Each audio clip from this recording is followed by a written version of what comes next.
for the very first volume of the new Thinking Aloud Dialogue series, Is There Life After Death? Publication date is June 1st.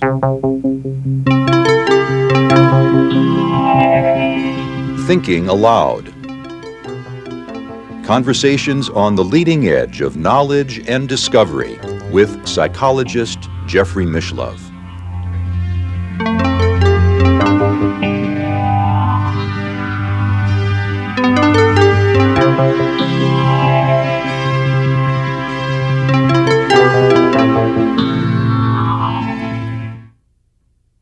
Hello and welcome. I'm Jeffrey Mishlove.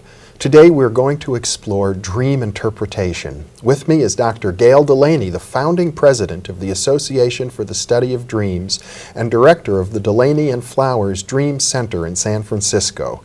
Gayle is the author of Living Your Dreams and Breakthrough Dreaming. Welcome, Gayle. Thank you, Jeffrey. It's a pleasure to be with you. You know, some people who work with dream groups have come to the conclusion that there are many interpretations that are possible for a dream and that they're all true. That, you know, there may be a dozen different schools of psychology that say their method is the only correct method, and on the other hand, people who say they're all correct. Where do you stand in this controversy? Well, I think there are many methods that can get the meaning of the dream, but I think that there is essentially one meaning of a dream. If your dream is saying you're in a destructive relationship with an abusive partner, your dream isn't also saying you're looking at the abusive part of yourself that is beating you up. Take the example of a woman in a physically abusive relationship. And in the dream, a man who looks vaguely like her father and is wearing the clothing of her husband, we'll make it easy, is taking her head and beating it against the wall and the blood is coming down. Yeah. Now I've heard people say, aha, since all images in the dream are a part of yourself, something I don't believe to be true, then that abuser in the dream is your own abusive you, the part of you that abuses you. Well, at some level you could agree with that, in that the woman wouldn't be in an abusive relationship if she weren't willing to be abused. But I think you lose the punch of the dream when the dream is, in my opinion, clearly stating you are in an abusive relationship. The man you say is so sweet and so kind is beating your head against the wall and you're bleeding and you're nearly dead. Do something. So I think that you can convolute your interpretation so much that whatever nonsense somebody says could be seen to be true, like a good astrological reading.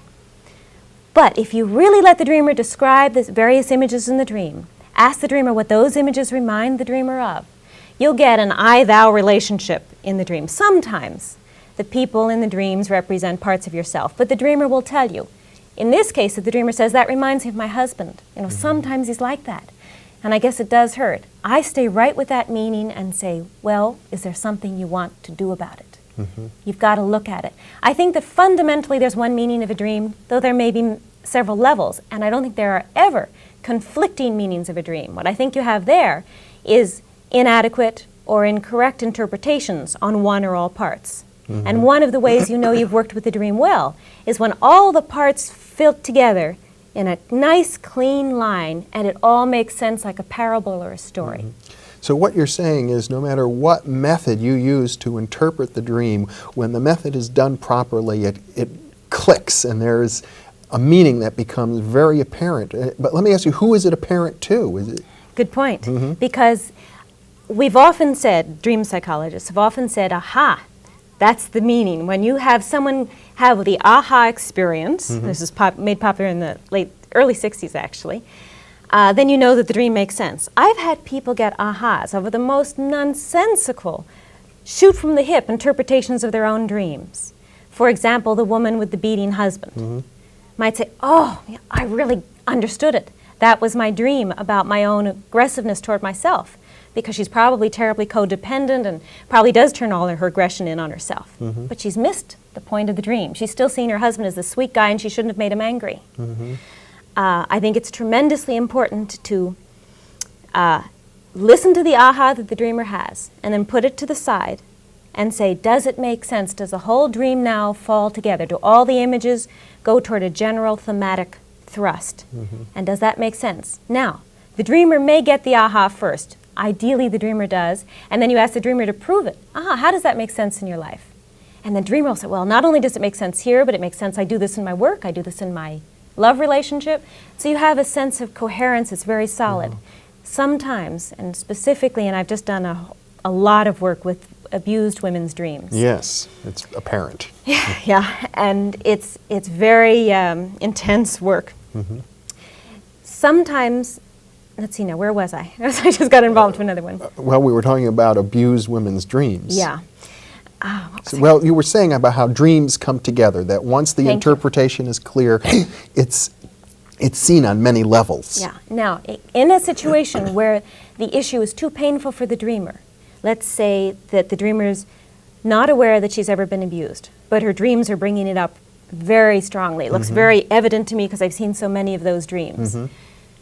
I may get the aha quickly. If, for instance, the dreamer dreams repetitively about abused little animals, burned, scorched kittens, starved, neglected little puppies, I begin to worry about early childhood abuse.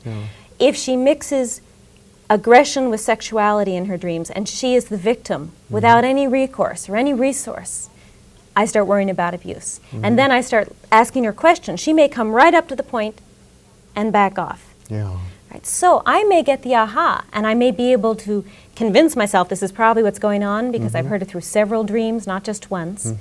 I still wouldn't say anything. I would wait for the dreamer to get there because I think she goes at her own pace and she gets closer and closer each time. But there's this instance where I would get the aha first.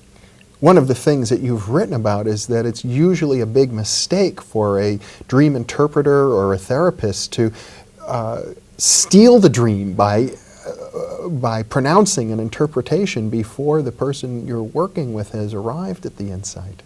Yeah, it is stealing of a dream, and I think it's a bit of a crime. We all want to help a dreamer. When you have a friend come to you with a dream, or one of your clients, you know, you're getting paid, or you're wanting to be a good, loving friend, so you want to give the friend something and help the friend who doesn't know what the dream's about, or he wouldn't be there in the first place. And you hear it, God, you know, here, I'll give you an idea what your dream's about. Or I've heard dreams like this before, so I'm pretty sure yours is about this. In most cases, not all, but in most cases, it's mean. Let the dreamer figure it out. It's like doing a puzzle at home, and someone comes along and sees the last piece and puts it in for you. Let the dreamer do that. I try to train dream interviewers or dream analysts to get their professional jollies. Oh, I'm a good dream therapist. Not by giving an interpretation, but by asking inventive questions that leads the dreamer to put all the pieces together. And the dreamer says, I got there under my own steam. And the next week when the dreamer comes back, the dreamer doesn't say, you told me my dream meant this, but I don't think such and such. The resistances can go way up, and you're in the position of having made an interpretation. If, on the other hand, the dreamer has to come back, well, you know, I thought about my dream this week, and I know that I said that, but now I really don't think that's true. Then you're in a great position to say, well, now let's see. You described the characters in your dream this way, and that reminded you of these issues in your life. And so what are you thinking about it now? Well, now that you say it that way, and you've only used the dreamer's words, you say, I guess that really was what my dream was about. I guess I am in a relationship that's not very good for me. Something like that. Well, we've been kind of dancing around this issue of dreams, and I have a feeling some of our viewers may be a little confused about exactly what we're talking about. I think it's fair to say that you've developed a rather unique method of interpreting dreams, but it's not so much a method of interpreting, but a method of interviewing the dreamer to help them define what the dream is. So you're not imposing your own interpretation. You're not approaching the dream with any theoretical preconception, but rather with a methodology for finding out exactly what the dream means. Yes, I try to minimize theory as much as possible. Now, that doesn't mean I'm without theory. I do believe that dreams are metaphorically meaningful, that they tell you about your life by comparing your life situation to the images you create at night. And you create those images out of the whole resource you have of everything you've ever read or thought or experienced. So that's a prejudice I have. The dreams aren't meaningless, erratic zaps of your neurons at night. As some researchers have suggested. Well, actually, they've only suggested it, but not ever carried it through. The real line now is, well, dreams are meaningful to the individual because the individual makes up images that are from the individual's personal life, even though a certain brain function triggers it, and that brain function is sort of erratic in terms of what brain cells get triggered. Yes. Right? So no one's got that extreme position anymore. That's taken some doing, but I think that's the case. What I would suggest is that a dreamer can come, let's say you're my dreamer, okay? And you come and you say, I've got this dream, and it's probably my dream. It could have been anybody's dream. None of it makes any sense to me. Okay, so I'd say, fine, I'll be your interviewer, but not your interpreter. Pretend that I come from another planet. Now, this is the key to the dream interview method. I'm going to ask you very silly questions because I want to find out what you think about the images in your dream, not what I think about them. So that if you have a dream about a very famous person, think of some favorite famous Cary person. Grant. Okay, Cary Grant. I'll say to you, who's Cary Grant? What sort of guy is he? I'll say, well, you know. And I'd say, no, I come from another planet, and that's the trap, all right? And I want to find out from you what you think of him. Because your images of Cary Grant may be very different from mine, or they may be very similar. But even if they're real similar, your words are going to be different. And it's the words you'd use to describe your images in your dream that when I reflect those back to you, when I recapitulate those words, will remind you of something specific in your life. Let me give you an example. Okay. I had a dream about 15 years ago that I was being kidnapped by Mr. X and taken to the Soviet Union. And Mr. X said, you will have a German Shepherd to keep guard. And I woke up feeling both terrible because, well, both terrible and delighted. Now, you be my interviewer. Ask me what's the Soviet Union like, as if you'd never heard of the place before. Oh, okay. What is the Soviet Union like?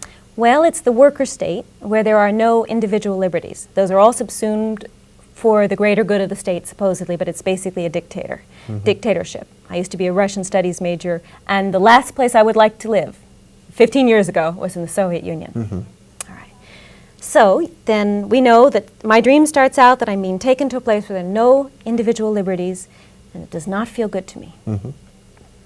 And then you'd ask me, well, do you know anything about Mr. X? And I'd say, no, in this case I don't, except he's the agent that makes all this happen. And then you'd ask me the key question, because this is a key image in the dream, what's a German Shepherd? What is a German Shepherd? I'm asking you to define a basic term, a term that most everybody knows. That's right. Well, a German Shepherd is a dog, and they're these very proud, handsome working dogs. And they have a kind of elegance and a pride, and I love them, and I've had a number of them. But they're a little bit overly possessive. I mean, they wouldn't let a man come within 10,000 miles of me. My German Shepherds. And so I thought, well, now, if I'm going to be guarded by a German Shepherd in the Soviet Union, that's great because they're loyal, they're loving, they're handsome. On the other hand, they're overly possessive and won't let me move. The minute I had this dream, I called up my partner, Loma Flowers, who did the interview you just did with me. And when I described the German Shepherd to her, she started to laugh. And I said, oh, you mean that's my husband, Steve? And I would never have guessed it by any great exotic interpretive structure or methods. I wouldn't have gotten to my husband. But when I used those words, those are exactly words I described my husband. And sure enough, that dream came the night after we had a major fight over my going to do a television show in Detroit. And Steve was telling me that, oh, I might be killed by the cab driver, or we might be in a car accident, and besides, I shouldn't go and be off without him for a night. And he was being a little bit overpossessive. But he was also strong and handsome and wonderful and protective. And Steve's response to that dream was, well, you know, what do you expect? You picked a German Shepherd. And it's true. I picked it. Now, if instead, in that dream, you had said to me, aha, all the images in your dream are a part of you, Gayle, then I would prejudice my description of that German Shepherd. It wouldn't be as non-defensive. It wouldn't be as free. I had no idea where I was going with that description, and yet it was easy to give. So I let the dreamer choose. Is it a subjective, meaning is this image a part of you, a subjective interpretation level, or an objective? Is it the German Shepherd reminds you of something other than you in your life? But you're not asking so explicitly, is that you're simply saying define a German Shepherd, define the Soviet Union, and then as the definition comes out, the dream begins to interpret itself. Exactly. That's the key to your method, I gather. And I guess I would say define and describe. What's the personality of a German Shepherd? The key question is, what is the Soviet Union and what is it like?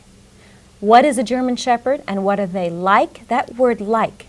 And I discourage people from saying, what does the Soviet Union mean to you? Because you don't know, or you wouldn't be asking for help on your dream. And the minute I start thinking, what does it mean to me, I get interpretive. But if I just want to tell you from another planet, what are German Shepherds like? I can tell you just like that. So you forget about saying with reference to the dream. You just say, well, to me a German Shepherd is. But then don't you sometimes go back and say, in this dream, what was this German Shepherd like? Or something of that sort? Let's say that in my dream, my German Shepherd had a little bit of a Dalmatian skin to it. You know, part of it was German Shepherd, but I also knew it was a Dalmatian. And so I'd say, well, German Shepherds are like this. But in my dream, this German Shepherd was a particular one. It was like a Dalmatian. And Dalmatians are fire engine dogs. They're very good in emergencies.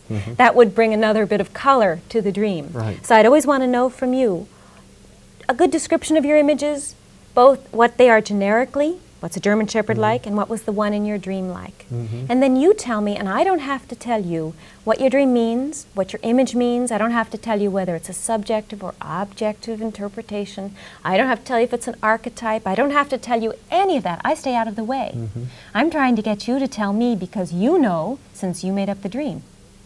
Well, it sounds very much as if you were a good friend of mine and I had just visited another city and you're coming and asking me, tell me about the visit. What was it like? And I describe it that way. Now, Jungian dream interpretation is often based on the idea that a symbol or a story that appears in a dream can be interpreted by looking at mythology or alchemy or the ancient traditions of humanity and the notion that the collective unconscious, the encyclopedic storehouse of human knowledge, is sometimes called the objective unconscious, contains the key to interpreting these dreams. I gather that your method is quite distinct from that. It is. I had planned to be a Jungian analyst. I did a Jungian analysis in New York, and then I went to Zurich for a year. And I found there's a major problem with this approach. It's as if you were to tell me a dream, and I would interpret your dream according to a dream that Fred had. I said, listen, I know what your dream means. Fred had this dream, or such and such a culture had this dream, or told this myth. I don't want to interpret your dream according to other people's meaning systems, and where we get into particular trouble with that system, if it's not handled very well, and it can be. It can be handled well, but very often it isn't, is if you happen to be a woman, we've got a problem. We're interpreting your dreams according to cultures where women didn't live the lives they live today, according to Jung and anybody else you might want to think of, who had a life. Well, the last woman got to vote in Switzerland where Jung lived this year. No, 1991. That was the last woman who got to vote. Jung died in 1961, I think, and many women couldn't vote at that point. It was 1972 when most women could vote in Switzerland. So he had a world where women were, in a very constricted place. And I think the role allotted to women in mythology is constricted. Thanks to certain work like Jean Shinoda Boland's, we're enlarging the scope of how women can think of themselves in reference to history. Well, we're rewriting mythology as well. That's true. That's what I want to see. A much more rewriting, because we have new goddesses. We have new women with new roles and new issues. And the whole interplay between male and female is so much more varied. So my feeling is I get completely out of the way of all of that kind of belief system. And if someone says to me, oh, this is the archetype of such and such, I say, well, fine, and what's that? I've never heard of it before. I've read the collected works at least once, all of it. And I act as if I've never heard of Carl Jung or anything he's ever said, because everyone has his or her own meaning system. And I want to follow that meaning system. If, for instance, here's a major trap, someone will dream about let's say a man will dream about a woman at work. Let's say you dream about Judy. Okay. And you could say to me, oh, I know Judy, she's my anima, or this female part of myself. I say, well, fine, what is that? What is this female anima? And you'd say, well, it's this part of myself that's feminine. I say, well, what is feminine? I come from another planet. We don't have those two sexes. We have several others, but not male, female. So I get to find out from you today, in the context of your dream, what you think feminine is.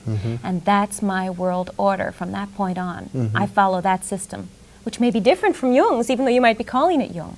Well, it sounds like what you're saying is that when we interpret our own dreams through the lens of various psychological theories, we're distancing ourselves from our own unconscious mind, I think from our so. own inner wisdom.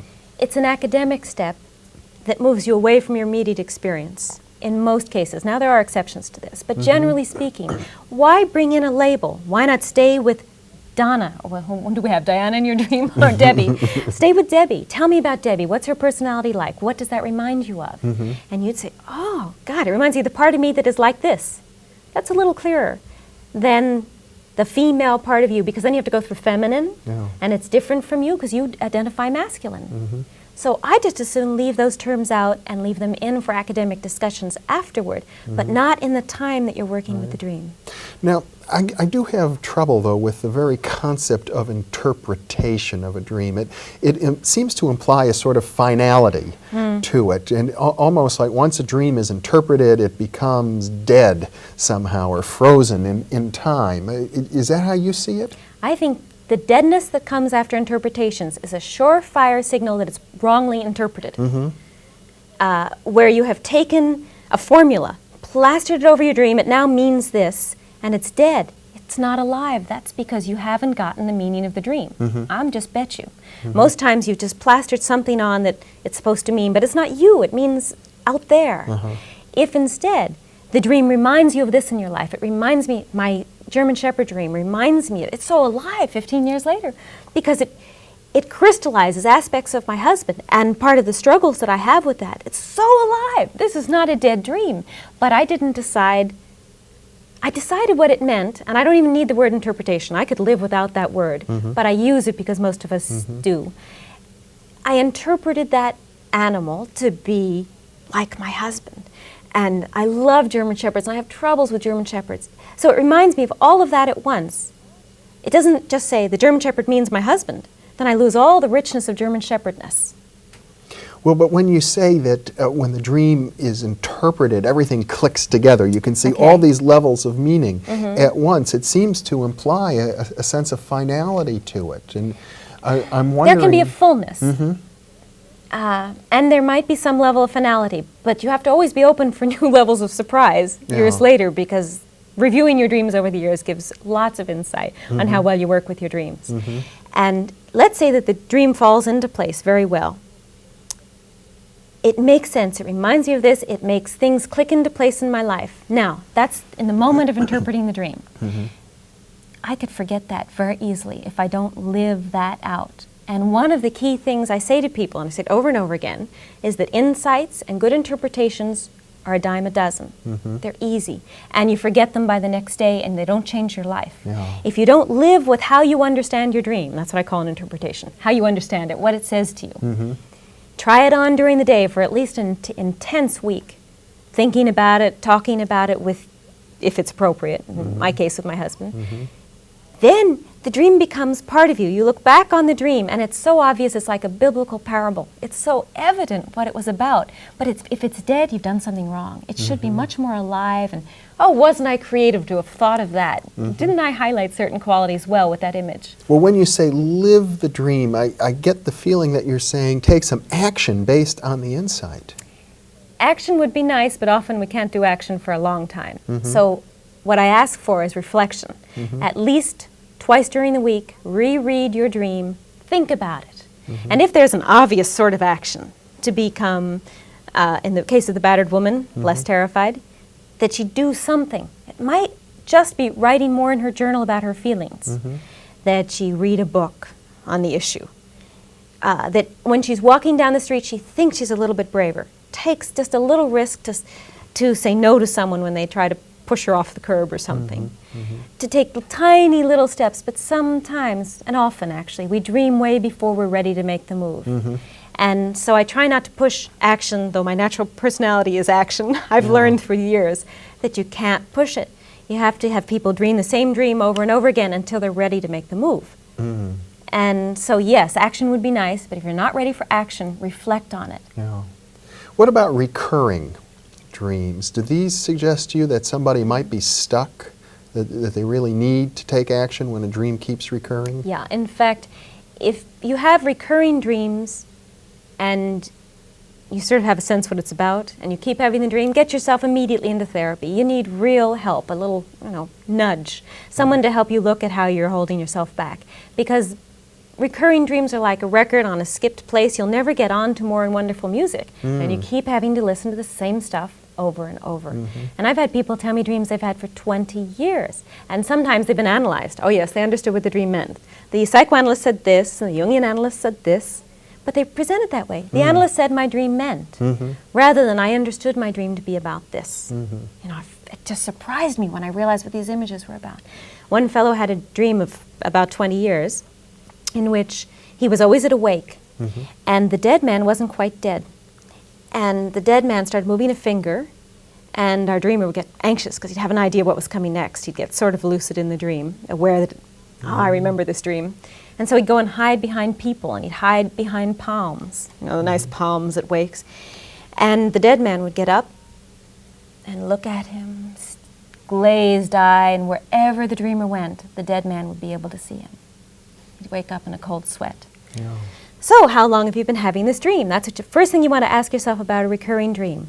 And you've probably been having the dream just about the same amount of time you've had the particular problem the dream is helping you to deal with. All right, so there's a dead man. And in this dream, the dead man wasn't quite dead. And everyone wanted to think, especially the dreamer, wanted to think he was dead. All right. So is there anything going on in your life for the last 21 years where you'd like to think it's dead, because you didn't get a lot of descriptions, but it's not dead, and wherever you go, it haunts you? And he said, well, I chose my career 21 years ago. My father wanted me to be an engineer. I wanted to be a pianist. I became an engineer. And so it looked like, you know, that's as much as we got. It looked like that was the case. He called me up in a couple of months, and he had never gone to even concerts after this. He was so heartbroken about not playing. And he started going to concerts. That's not a big deal, but he did a little something to be with the music he loved. And he didn't have the dream. 3 years later, he called me up again, because I said, let me know. And he never had the dream again. I think he got through that. He had to deal with something he couldn't undo 21 years later. But he could modify the pain. Fascinating, fascinating. Well, I've had a recurring dream myself. Maybe we can discuss a little later. For those of our viewers who are interested in our discussion with Gayle Delaney, we'll have an hour follow-up, not for broadcast, but as part of the Thinking Aloud Inner Work collection that will be available from Thinking Aloud Productions. Gayle, this has been a fascinating discussion with you. I get the feeling that we're not only getting into some depth in terms of the usefulness of dreams and understanding ourselves, but also a sense that you've got some real practical tools for getting at the meaning of dreams in specific ways. And that's been my goal. Thanks so much for being with me. Thank you, Jeffrey. And thank you for dreaming with us.